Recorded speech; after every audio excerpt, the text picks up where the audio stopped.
গল্পের ক্যারাভ্যান চ্যানেলে আবার চলে এসেছি আমরা প্রতি শনিবারের মতন।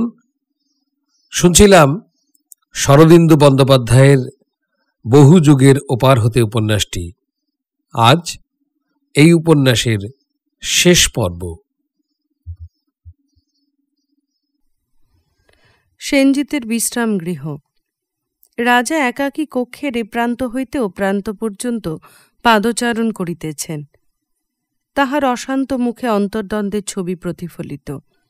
একবার পরিক্রমণ করিতে করিতে তিনি একটি সোনার দর্পণ তুলিয়া লইলেন।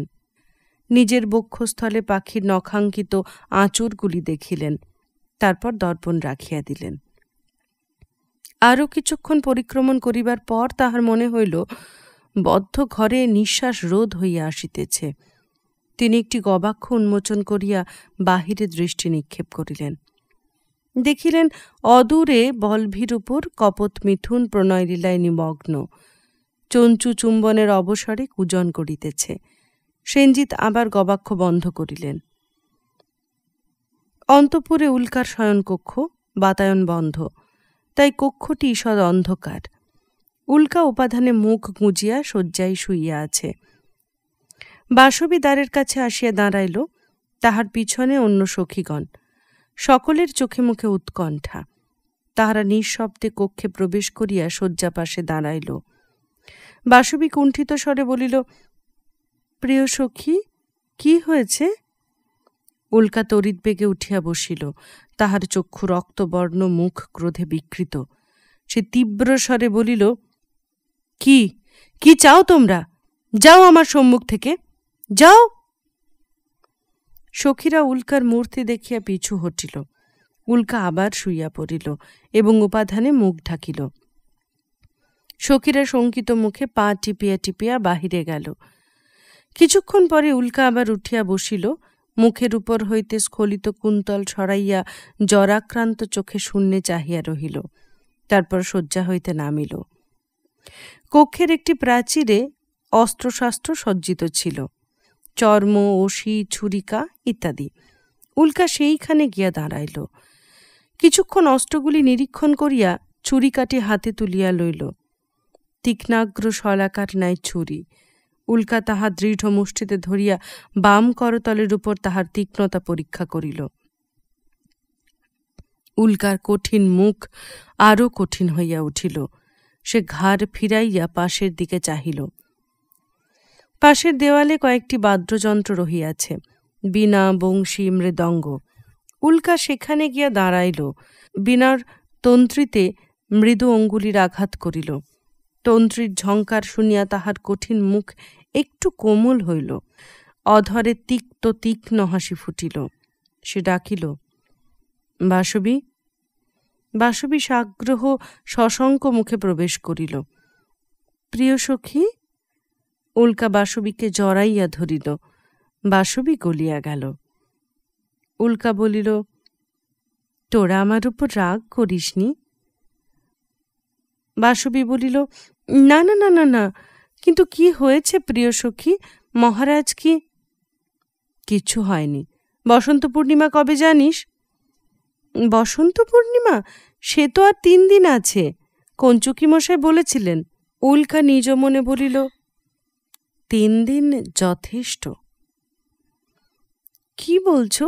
কি যথেষ্ট? উল্কা বাসবীর মুখের পানে চাহিয়া দৃঢ় স্বরে বলিল, বাসবী, আজ থেকে 3 দিনের মধ্যে বসন্ত পূর্ণিমার চাঁদ অস্ত যাবার আগে মহারাজ সেনজিৎ আমার কাছে আসবেন, আমার প্রেম ভিক্ষা করবেন। এ যদি না হয় আমার নারী জন্মই বৃথা। প্রভাতকাল। মধুর সননে বংশী বাজিতেছে। পাটলিপুত্রের নগর উদ্যানে গাছে গাছে ফুল ফুটিয়াছে। অশোক, চম্পা, কর্ণিকার, কিংসুক, ফুলে ফুলে ফুলময়। বেলা বাড়িয়া চলিল। পাটলিপুত্রের গৃহে গৃহে পুষ্পকেতন উড়িতেছে। দ্বারে দ্বারে অম্রপত্রের মালিকা। নাগরিক নাগরিকাগণ দল বাঁধিয়া পথে বাহির হইয়াছে। গান গাহিতে গাহিতে তাহারা চলিয়াছে। পথিকদের গায়ে কুমকুম ছুড়িয়া মারিতেছে। বংশীর কলিত কলস্বনের সহিত যুবতীদের কলহাস্য মিশিতেছে। চতুষ্পথের মাঝখানে মদন মন্দির, মন্দিরের প্রাচীর নাই, পঞ্চস্তম্ভের উপর ছাদের চূড়া উঠিয়াছে। মন্দিরের অভ্যন্তরে ধনুর্ধর দেবতার মূর্তি দেখা যাইতেছে। একদল যুবতী নাচিতে নাচিতে মন্দির পরিক্রমা করিতেছে ও প্রতিমার অঙ্গে পুষ্প নিক্ষেপ করিতেছে। ইহারা নগরের 12 নারী, নাচিতে নাচিতে রসে ভরা যৌবনের গান গাহিতেছে।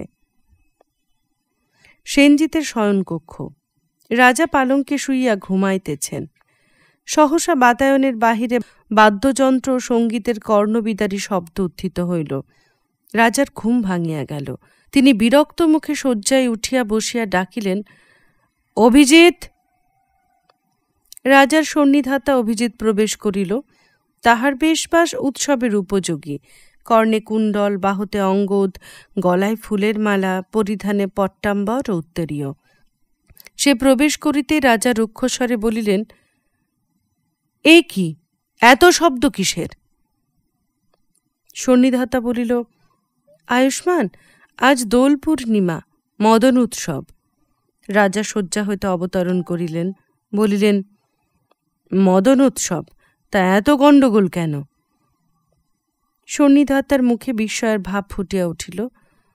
মহারাজ, আজ আনন্দের দিন, তাই পুরবাসীরা উৎসব করছে।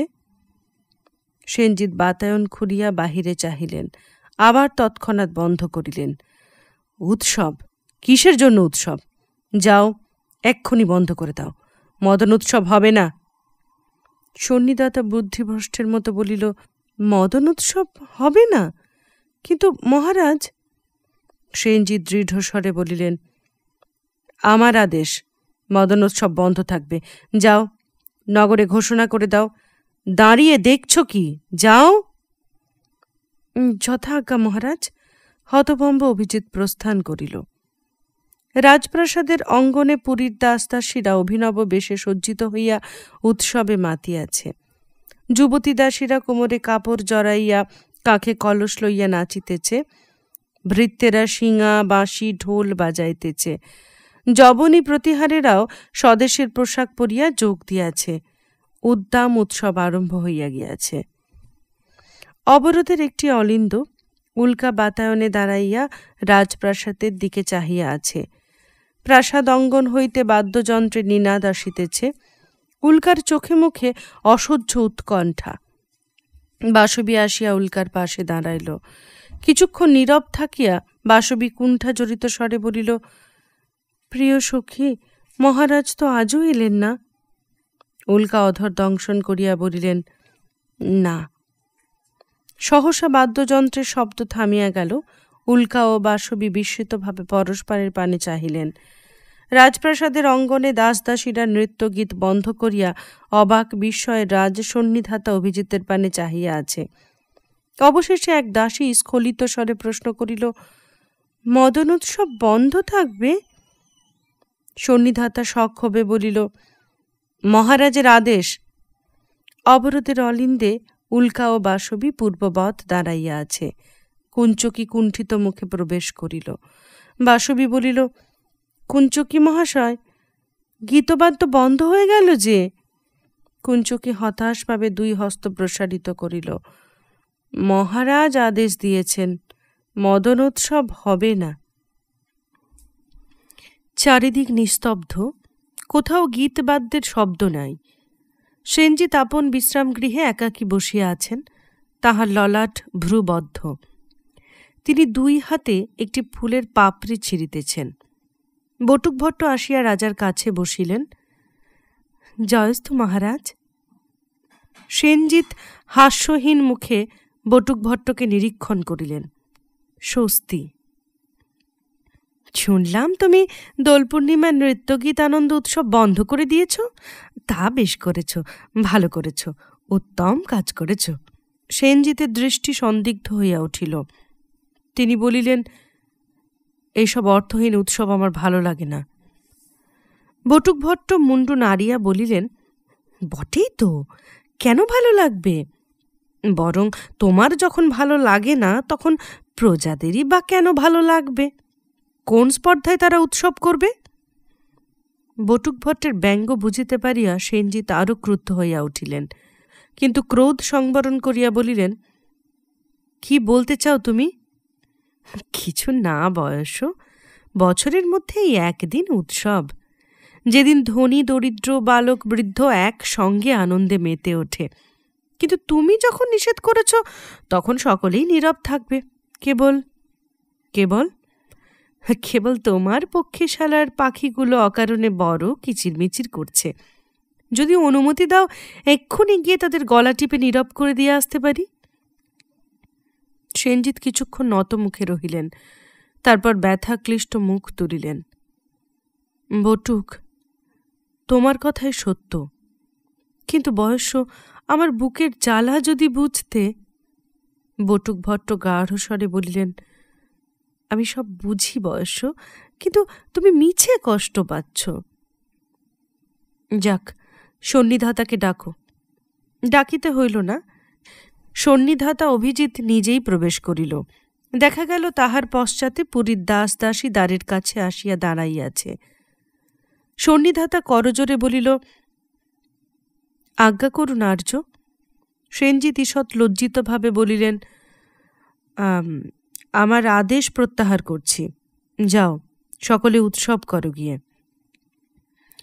দ্বারের কাছে দাস দাসীরা জয়ধ্বনি করিয়া উঠিল, মহারাজের জয়, জয় দেবপ্রিয় মহারাজ। ভৃত্যেরা আনন্দ কোলাহল করিতে করিতে চলিয়া গেল।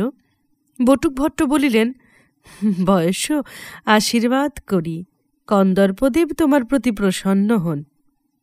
সেনজিৎ নিঃশ্বাস ফেলিয়া বলিলেন, বটুক, দ্বার বন্ধ করে দাও, বাতায়ন বন্ধ করে দাও, উৎসবের শব্দ আমি শুনতে চাই না। অবরোধের একটি কক্ষ। উল্কাকে ঘিরিয়া 4 জন সখী বসিয়া আছে। তাহারা উল্কাকে ফুলের অলঙ্কার পরাইয়া দিতেছে। কঙ্কণ, অবতংশ, গলায় চন্দ্রহার, সমস্তই ফুলের। উল্কা চোখে মুখে বিদ্রোহ ভরিয়া বলিতেছে, মহারাজ সেনজিৎ যে আদেশই দিন, আমরা বসন্ত উৎসব করব। তিনি যদি পারেন নিজে এসে বাধা দিন। সখীরা নীরব। সহসা বাহিরে বিপুল বাদ্যোদ্যম শোনা গেল। সকলে হতচকিত হইয়া পরস্পর দৃষ্টিপাত করিতে লাগিল। এমন সময় কঞ্চুকি মহা উল্লাসে প্রবেশ করিয়া বলিল, সুসংবাদ, সুসংবাদ, মহারাজ আদেশ প্রত্যাহার করেছেন, উৎসব হবে, মদনোৎসব হবে। কঞ্চুকি প্রায় নাচিতে নাচিতে প্রস্থান করিল। উল্কার মুখ উৎফুল্ল হইয়া উঠিল, চোখে আশার আলো ফুটিল। বেলা দ্বীপ্রহর। নগরের বিভিন্ন স্থানে আবার উৎসব আরম্ভ হইয়াছে। পুষ্করিণীর জলে রং গুলিয়া নাগরিক নাগরিকারা জলক্রীড়া করিতেছে। বিলাসী নাগরিকেরা নৌকায় চড়িয়া জলবিহার করিতেছে। বনে বনে প্রেমিক প্রেমিকাদের লুকোচুরি খেলা চলিতেছে। গাছে গাছে হিন্দোল দুলিতেছে। অপরাহ্ন আসিল। উল্কার শয়নকক্ষে বাতায়নে দাঁড়াইয়া উল্কা প্রতীক্ষা করিতেছে। তাহার পুষ্পভূষা শুকাইয়া গিয়াছে। দূর হইতে উৎসবের মিশ্রিত ধ্বনি ভাসিয়া আসিতেছে। উল্কার চোখে ব্যর্থতার শুষ্ক জ্বালা। মহারাজ আসেন নাই। সহসা রূঢ়হস্ত সঞ্চালনে উল্কা নিজের গলার মালা ছিঁড়িয়া দূরে নিক্ষেপ করিল। তারপর নিজ শয্যার পাশে আসিয়া বসিল। তীক্ষ্ণ নীরব কণ্ঠে ডাকিল, বাসবী। বাসবী উদ্বিগ্ন মুখে প্রবেশ করিল। উল্কা প্রশ্ন করিল, বেলা কত? বাসবী বলিল, অপরাহ্ন। কই প্রিয় সখী, মহারাজ তো এখনো এলেন না। উল্কা দাঁতে দাঁত চাপিয়া বলিল, আসবেন। তুই লেখনী মসিপাত্র নিয়ে আয়, মহারাজাকে পত্র লিখব। বাসবী দ্রুত পদে চলিয়া গেল। উল্কা মুখে বাণবিদ্ধ মৃত হাসি লইয়া বসিয়া রহিল। সায়াহ্ন। সেনজিৎ বিশ্রামগৃহে একাকী জানলার পাশে দাঁড়াইয়া আছেন। দীর্ঘ অন্তর্যুদ্ধে তাহার মুখ ক্ষতবিক্ষত। দ্বারের নিকট হইতে মন্ত্রী বলিলেন, জয়স্থ মহারাজ। মন্ত্রী, কি প্রয়োজন? মন্ত্রী প্রবেশ করিলেন। তাহার মুখে কুণ্ঠা, হাতে কুণ্ডলীকৃত একটি লিপি। ক্ষমা করবেন, একটা গুরুতর কথা মহারাজকে জানাবার জন্য এলাম। কি গুরুতর কথা? কাল পর্যন্ত অপেক্ষা করা কি চলতো না? না মহারাজ, বিলম্বে ঘোর অনিষ্ট হতে পারে। আমরা জানতে পেরেছি যে গোপনে আপনার প্রাণনাশের চেষ্টা হচ্ছে। কে চেষ্টা করছে? মহারাজ, যাকে আপনি বিশ্বাস করে অবরোধে স্থান দিয়েছেন সেই চেষ্টা করছে। সেনজিৎ চকিত বিস্ফারিত নেত্রে চাহিলেন, বলিলেন, বটে, প্রমাণ পেয়েছেন? এই যে প্রমাণ, পড়ে দেখলেই বুঝতে পারবেন। লিচ্ছবি দেশের এক গুপ্তচর এই লিপি নিয়ে আসছিল। পথে আমাদের গুপ্তচর লিপি চুরি করে এনেছে। এতে পরিষ্কার নির্দেশ রয়েছে, সুযোগ পেলেই যেন রাষ্ট্রদূতই আপনাকে হত্যা করে। লিপি লইয়া সেনজিৎ নীরবে পাঠ করিলেন। তাহার মুখ অমার্জিত প্রস্তরখণ্ডের মতো কর্কশ হইয়া উঠিল। মন্ত্রী বলিলেন, মহারাজ, এখন এই বিশ্বাসঘাতিনী রাষ্ট্রদূতিকে যদি অনুমতি হয়। সেনজিৎ পত্রের দিকে চাহিয়া থাকিয়া বলিলেন, যা করবার আমি করব, আপনি চিন্তিত হবেন না। আপনি সাবধানে থাকবেন, সতর্ক থাকবেন। অবশ্য, আপনি এখন আসুন। জয়স্তু মহারাজ। মন্ত্রী মহারাজের এই ঔদাসীন্য বুঝিতে পারিলেন না, একটু যেন অতৃপ্তভাবে প্রস্থান করিলেন। সেনজিৎ তখন আস্তরণে আসিয়া বসিলেন, আবার লিপি খুলিয়া পড়িলেন। তাহার বক্ষ বিদীর্ণ করিয়া একটি নিঃশ্বাস পড়িল। উল্কা আমাকে হত্যা করতে চায়, কিন্তু কেন? কেন? দ্বারের দিকে চক্ষু ফিরাইয়া সেনজিৎ দেখিলেন একটি যুবতী আসিয়া দাঁড়াইয়াছে। প্রশ্ন করিলেন, কে তুমি? বাসবী সলজ্জভাবে বলিল, আমি উল্কার সখী, বাসবী। সেনজিৎ কিছুক্ষণ চাহিয়া রহিলেন। কাছে এসো। তুমি উল্কার সখী? কি নাম তোমার? বাসবী। বাসবী, কিছু প্রয়োজন আছে? বাসবী মহারাজের কাছে আসিয়া দাঁড়াইয়াছিল। এখন কঞ্চুলির মধ্য হইতে একটি পত্র বাহির করিল। মহারাজ, আমার প্রিয় সখী আপনাকে এই পত্র দিয়েছেন। পত্র হাতে লইয়া সেনজিৎ কিছুক্ষণ বাসবীর সলজ্জ সরল মুখের পানে চাহিয়া রহিলেন। তারপর জিজ্ঞাসা করিলেন, তোমার সখী তার মনের সব কথা তোমাকে বলেন? হ্যাঁ, বলেন। তিনি আমার প্রতি বিরূপ কেন বলতে পারো? লজ্জা ভুলিয়া বাসবী সবিস্ময়ে চাহিল। বিরূপ? মহারাজ, আমার প্রিয় সখী আজ 3 দিন আপনার পথ চেয়ে বসে আছেন। এবার সেনজিৎ সবিস্ময়ে চাহিলেন। তারপর নীরবে পত্র খুলিয়া পাঠ করিলেন। পত্র পড়িতে পড়িতে তাহার মনে হইল তিনি উল্কার স্বর শুনিতে পাইতেছেন। দেবপ্রিয়, আজ বসন্ত পূর্ণিমার রাত্রে লজ্জাহীনা উল্কা প্রার্থনা জানাইতেছে, একবার দর্শন দিবেন নাকি? শুধু একটিবার দেখিব, আর কিছু না। পত্র পাঠ করিয়া সেনজিৎ কিছুক্ষণ নির্বাক বসিয়া রহিলেন। তারপর ধীরে ধীরে পত্র কুণ্ডলিত করিয়া অন্য পত্রটির পাশে রাখিলেন। তাহার মুখ দেখিয়া মনে হয় তিনি গভীর চিন্তায় ডুবিয়া গিয়াছেন। বাসবী সসংকোচে বলিল, মহারাজ, পত্রের উত্তর দেবেন কি? উত্তর? হ্যাঁ, এই উত্তর। সেনজিৎ অন্য পত্রটি লইয়া বাসবীর হাতে দিলেন। বাসবী ক্ষণেক পত্র হাতে দাঁড়াইয়া রহিল, তারপর যুক্ত করে প্রণাম করিয়া চলিয়া গেল। সেনজিৎ একটি দীর্ঘশ্বাস ত্যাগ করিলেন। দিনের আলো ফুরাইয়া আসিতেছে। বটুকভট্ট আসিয়া রাজার নিকটে বসিলেন। বলিলেন, বয়স, দিনটা তো উপবাসেই কাটল, এবার পারণের ব্যবস্থা হোক। উপবাস? পারণ? বুঝতে পারলাম না। বুঝতে পারলে না? আচ্ছা, তবে একটা গল্প বলি শোনো। পুরাকালে ঘরট্ট ঘর নামে এক উগ্রতপা মুনি ছিলেন। মুনিবর যখন নিদ্রা যেতেন তখন তার নাক দিয়ে... বটুক, আমার কি ইচ্ছা হচ্ছে জানো? কি কি ইচ্ছা হচ্ছে বয়স?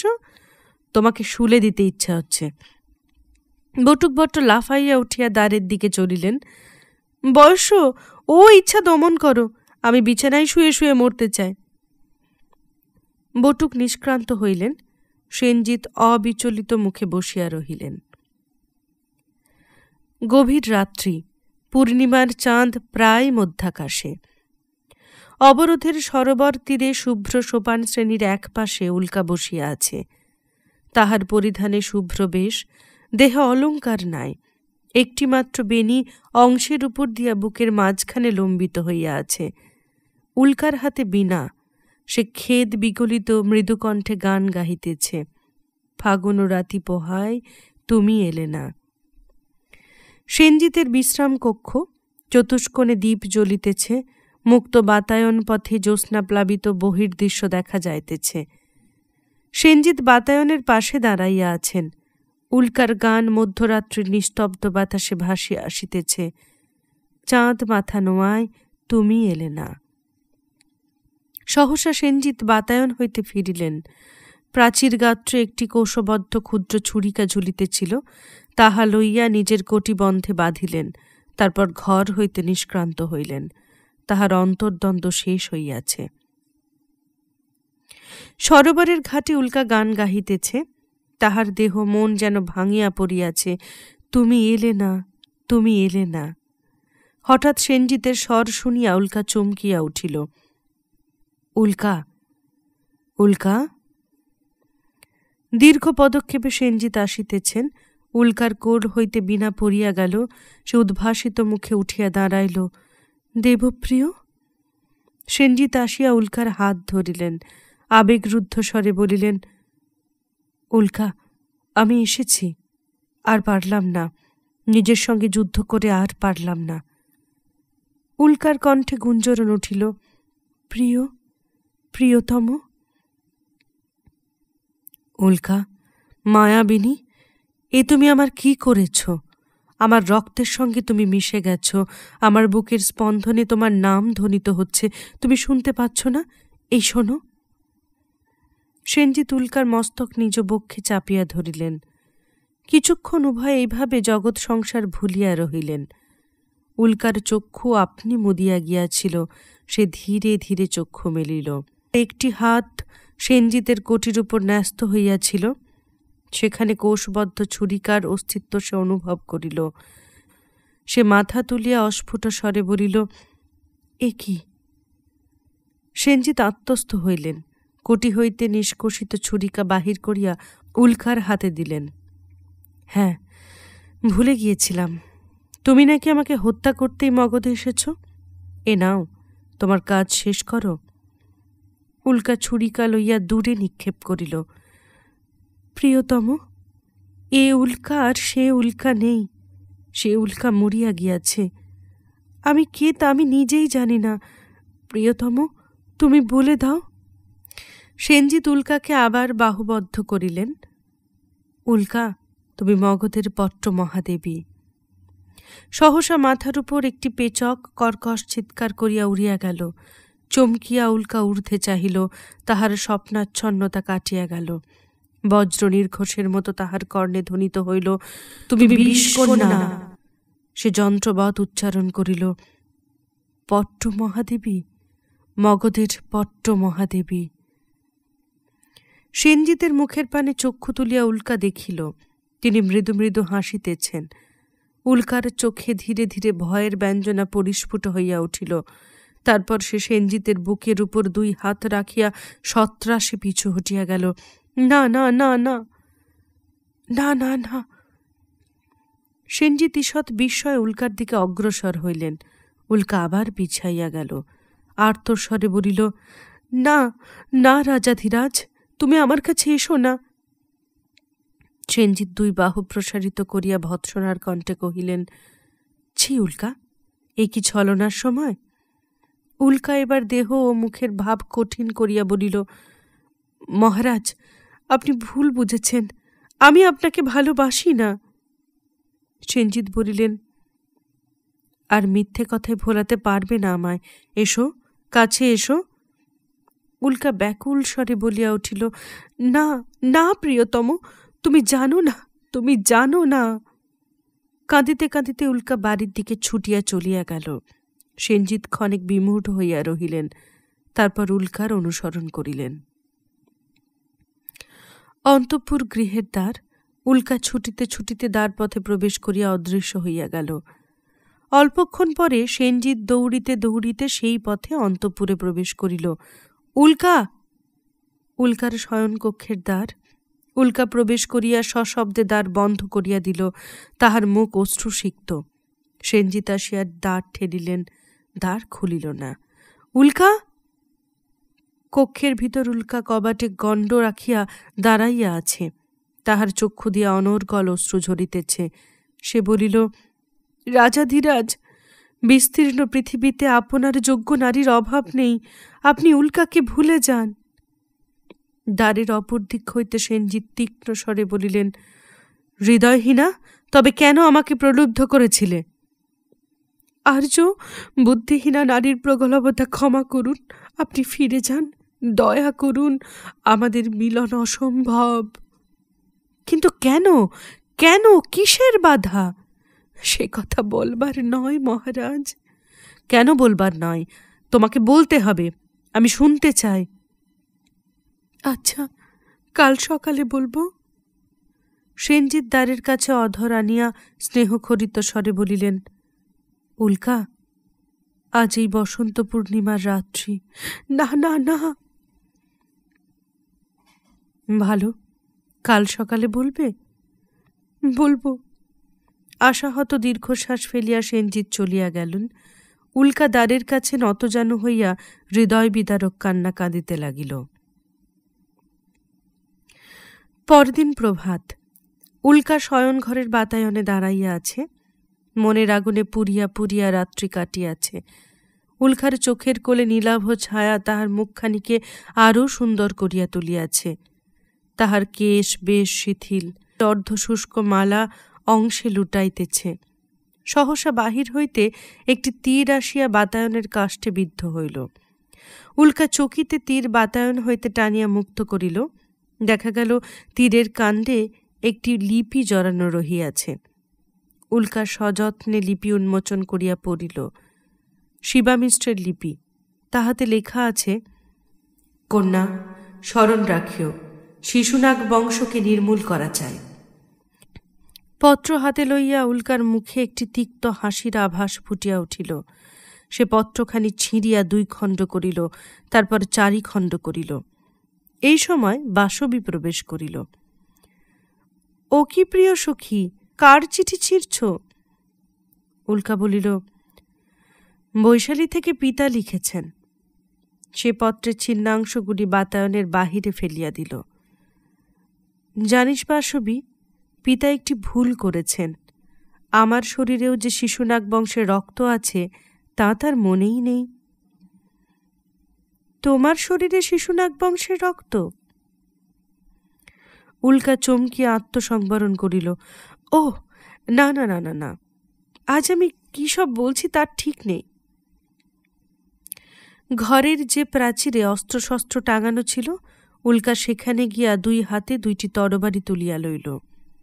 উল্কার হাতে রিজু শানিত তরবারি 2টি চকচক করিয়া উঠিল। সে 2 হাতে তরবারি ঘুরাইতে লাগিল। এ কি করছো প্রিয় সখী? দেখছি অসিবিদ্যা ভুলে গেছি কিনা। আজ মহারাজের অস্ত্রকৌশল পরীক্ষা করব। বাসবী, তাকে অসিযুদ্ধে কি হারাতে পারব না? বাসবী উন্মুক্ত অধরে অবাক হইয়া চাহিয়া রহিল। তুমি কি বলছো আমি বুঝতে পারছি না। তুই এখন বুঝতে পারবি না। আমি উদ্যানে যাচ্ছি। মহারাজ যদি আসেন তাকে বলবি আমি মাধবী কুঞ্জে তার জন্য অপেক্ষা করছি। উল্কা 2টি তরবারি লইয়া কক্ষ হইতে নিষ্ক্রান্ত হইল। উদ্যানের এক প্রান্তে মাধবী কুঞ্জ। পুষ্পিতা মাধবীলতা মাথার উপর বিতান রচনা করিয়াছে।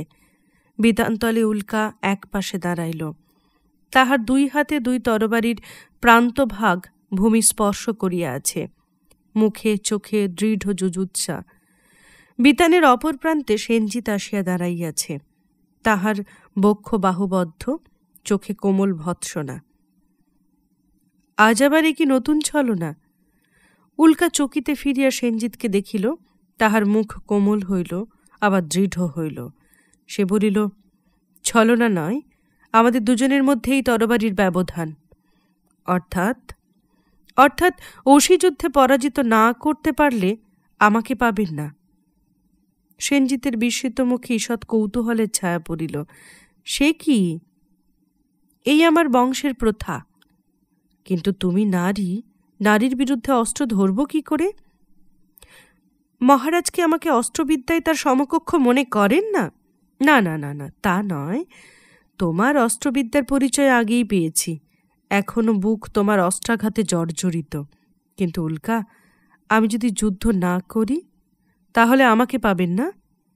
যদি জোর করে গ্রহণ করি তাও পাবেন না। এই তরবারি বাধা দেবে। উল্কা ডান হাতে তরবারি তুলিল। সেনজিৎ দুই বাহু প্রসারিত করিয়া তাহার দিকে অগ্রসর হইলেন। বেশ, তোমার তরবারি আমাকে বাধা দিক।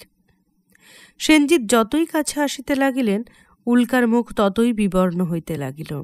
শেষে উল্কা রশির অগ্র যখন সেনজিতের বক্ষ স্পর্শ করিবার উপক্রম করিয়াছে, তখন উল্কা কম্পিত স্বরে বলিয়া উঠিল, মহারাজ, আর কাছে আসবেন না। মহারাজ কিন্তু অগ্রসর হইতে লাগিলেন। উল্কা তখন নিজেই তরবারি টানিয়া লইল। সেনজিৎ উচ্চ কণ্ঠে হাসিয়া উঠিলেন। উল্কা বাধ্য হইয়া অসি নামাইল। সেনজিৎ তাহার দুই স্কন্ধে হাত রাখিয়া কপট ক্রোধে বলিলেন, আজ তোমাকে কঠিন শাস্তি দেব। উল্কা কাঁদিয়া ফেলিল। নিষ্ঠুর, নির্দয়, তোমার কি কলঙ্কের ভয় নেই? অসহায় নারীর উপর অত্যাচার করতে তোমার লজ্জা হয় না? সেনজিৎ বলিলেন, না, হয় না। এসো, এবার যুদ্ধ করি। উল্কা চকিতে সজল চক্ষু তুলিল। পাছে তুমি মনে করো নারীর সঙ্গে যুদ্ধ করতেও আমি ভয় পাই, তাই অসি ধরলাম। এসো। উল্কা বলিল, প্রতিজ্ঞা করুন, যদি পরাজিত হন আমাকে স্পর্শ করবেন না। প্রতিজ্ঞা করছি, যদি পরাজিত হই কখনো স্ত্রী জাতির মুখ দেখব না। উল্কার হাত হইতে একটি তরবারি লইয়া সেনজিৎ কয়েক পদ পিছু হটিয়া অসি ক্রীড়ার জন্য প্রস্তুত হইয়া দাঁড়াইলেন। যুদ্ধ আরম্ভ হইল, কিন্তু উল্কা বেশিক্ষণ যুদ্ধ করতে পারিল না। তাহার তরবারি করচ্যুত হইয়া দূরে ছিটকাইয়া পড়িল।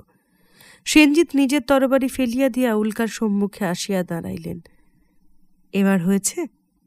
উল্কা ব্যাকুল চক্ষে সেনজিতের মুখের পানে চাহিয়া রহিল। সেনজিৎ তখন তাহাকে নিজের দিকে আকর্ষণ করিয়া কোমল স্বরে বলিলেন, উল্কা, আর তো বাধা নেই? না, বাধা নেই। আজ মধ্যরাত্রে তুমি এসো, তোমার গলায় মালা দেব, আর রক্তকমল দিয়ে তোমার পুজো করব। রাত্রি।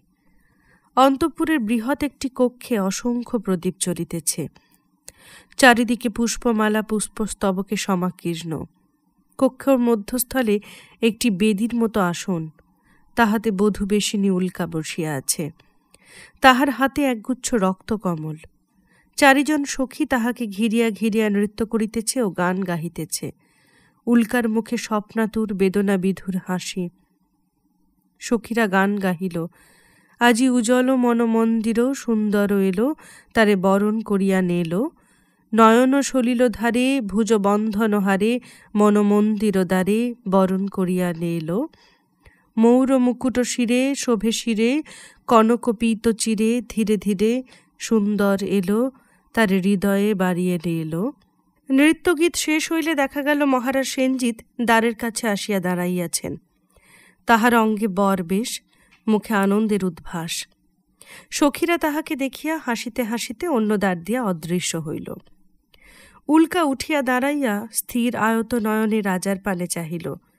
রক্তকমল গুচ্ছ তাহার বুকের কাছে রহিল। সেনজিৎ আসিয়া তাহার কাছে দাঁড়াইলেন। চোখে চোখে অনির্বচনীয় প্রীতির বিনিময় হইল। উল্কা। সেনজিৎ উল্কার দুই স্কন্ধে হাত রাখিয়া তাহাকে নিকটে আকর্ষণ করিলেন। তারপর বিপুল আবেগ ভরে বুকে চাপিয়া ধরিলেন। বক্ষে বক্ষ নিষ্পেষিত হইল।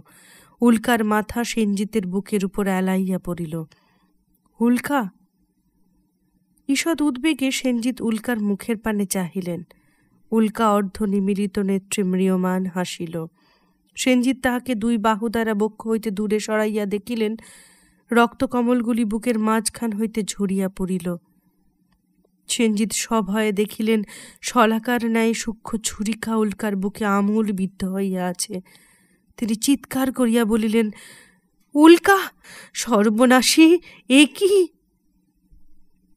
উল্কা অস্ফুট স্বরে বলিল, এখন অন্য কথা নয়, শুধু ভালোবাসা। প্রিয়তম, আরো কাছে এসো, তোমাকে তোমাকে ভালো করে দেখতে পাচ্ছি না। সেনজিৎ উল্কাকে দুই বাহু দিয়া বক্ষে তুলিয়া লইলেন, উন্মত্তের ন্যায় বলিলেন, কিন্তু কেন উল্কা, কেন এ কাজ করিলে? উল্কার চোখের কোণ হইতে দুই বিন্দু অশ্রু গলিয়া পড়িল। সে নির্বাপিত স্বরে বলিল, প্রিয়তম, আমি বিষকন্যা। উল্কা আরো কিছু বলিবার চেষ্টা করিল, কিন্তু বলিতে পারিল না। তাহার প্রাণবায়ু নির্গত হইল। সেনজিৎ তাহার মুখের উপর মুখ রাখিয়া হৃদয় বিদারক স্বরে ডাকিলেন, উল্কা, উল্কা, উল্কা। শেষ হল বহু যুগের ওপার হতে। শরদিন্দু বন্দ্যোপাধ্যায়ের এই উপন্যাসটি আপনাদের কেমন লাগলো দয়া করে জানাবেন, আর ভালো লাগলে অবশ্যই লাইক, কমেন্ট আর সাবস্ক্রাইব করবেন। আপনাদের নীরবতা আমাদের ক্লান্ত করে, তাই আবার অনুরোধ, আপনাদের মতামত জানান, আপনাদের ভাবনা জানান, কি গল্প শুনতে চান তাও জানান। আজকের মতন চলি, দেখা হবে নতুন পর্বে।